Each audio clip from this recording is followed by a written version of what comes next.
આ ધાદરની દવા બનાવી રહ્યો છું। આ ધાદર દેખાય છે ને પગની અંદર, આ મારે વાંગળી અહીંયા।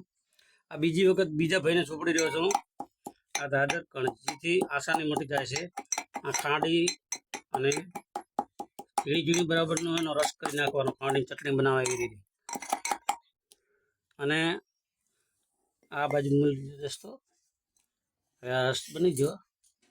આ ધાદર દેખાય છે ને કેમેરાની અંદર, એ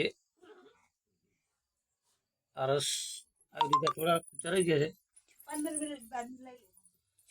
પણ આ ધાદર ચોપડાઈ ગઈ। 10-15 મિનિટ રાખવાનું, 10-15 મિનિટ પછી લઈ લેવાનું।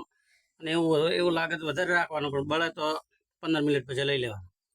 બળશે ખરી દેવતા જેવું ભાઈ, થોડુંક ધ્યાનથી રાખવાનું, પડવા ના દેવાનું। આ વરસ બરાબરનો લગાવેલો રાખવાનો। ધાદર દેવતાના